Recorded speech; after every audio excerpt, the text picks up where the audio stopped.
Hey guys, welcome to my channel, and today in this last video we're going to be talking about random and new functions in the NumPy. So first we're going to be talking about random, so let's dive right into it. So let's import first NumPy as np. So we're going to use a function called random, and that random function is inside the NumPy. So let's first let's create let's create a is equals to np dot random. Okay, but inside this random we also have something like rand int. So what this is going to do, if you pass something like 100 in here, it's going to generate, okay, let me print a here. It's going to generate a number from 0 to 100, and if you run this again, it's going to randomly generate another number, and if the number is not going to same the next time, okay, it's going to generate every single time a different number every single time I run the cell. So let's run this again with something different, rand int. What happens if we just do not pass any value? It gives us error because it takes every time it takes a one position argument, and if you do not pass anything, it returns error. Okay, so what we can do with the rand int, let's try something like, okay, we are at 40 here, and we can pass size here, and the size will be 3. So what this is going to do, it's going to generate an array of size 3, and the values will be between from 0 to 40. And okay, we have a one dimensional array here, 3, 36 and 7. And yes, you can do this with another size too. So let's create 2D array 3, 4. So what this is going to do is going to generate an array of size 3, 4, and there will be 3 number of rows and 4 number of columns, and the values will be from 0 to 40. Okay, so as you can see, we have 4 number of columns and we have 3 number of rows. So like that, you can also generate a 3-dimensional array. So let's create 3 columns.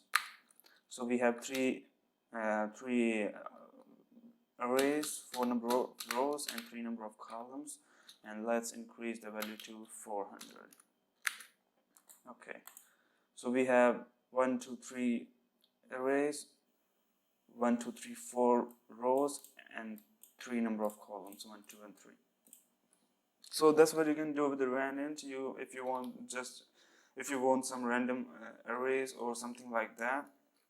But I guess you can also do something like zeros, and I don't know if this function is okay. Zeros take one shape. Okay, it takes shape, so let's give it a shape.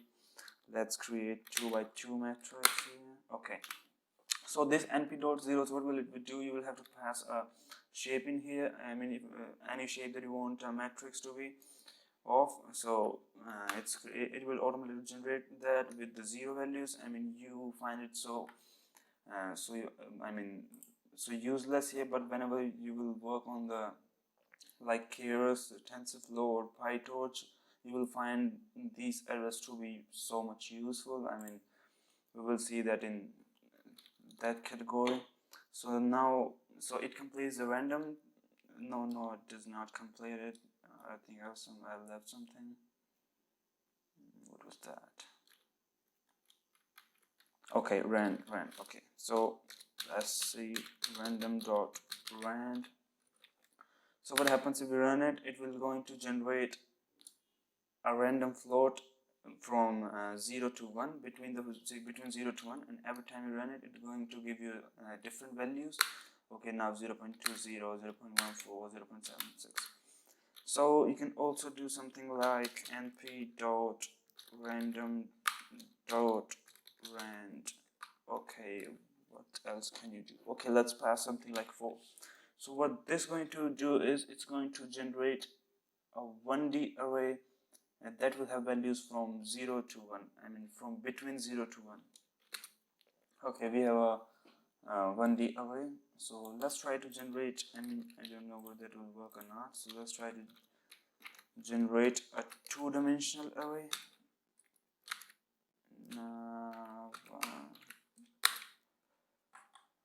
Okay, so tuple object cannot be interpreted as an integer, so it's not going to do that, so you will have to just go with this. So that concludes the random part here. Now let's go to U functions. I'm gonna be showing only one function here, so because it's I don't use that much. What I use, I'll be showing you that one. What I use is, let's take two lists. Let's take w is equals to a list and y is equals to a list, and give their values like 5 and 6, 7, 8, 9 and 10. Let's say if we want to add these two lists, so what we are going to do is we are going to create another empty list and we're going to iterate over there. So for I and y and w y, so we are going to use an inbuilt function here that is called zip. What this will do is it will process them together, and each and every single value will pass from wy to iy, every scalar value. So we'll append this to z and we will plus them. So what z will have, it will have the addition of those lists, like 6 plus 1 is 7, 7 plus 2 is 9, and 8 plus 3 is 11, 9 plus 4 is 13, and 10 plus 5 is 15. But it's kind of a long process. With NumPy you can just do it with single line of code.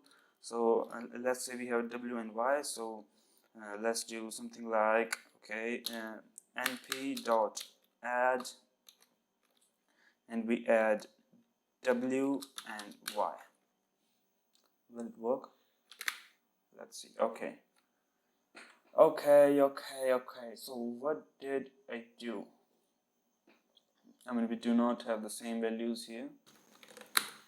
So what we are going to do is we are going to comment it out wy, and we are going to add them now. Okay, there was some kind of a problem there. So let's see, we have a we are saving 2 lines of code if we see here, because when we created an empty list and now we started a loop and then we appended it to that list. And now what here we do is we just use this single line of code and we don't add, and we pass those to list, and it gives the answer what you need. So this is the one that I use. If you want to find out about others, you can just go Google it. And this concludes the entire NumPy series from my side. Thank you so much, and see you in the next video. Bye.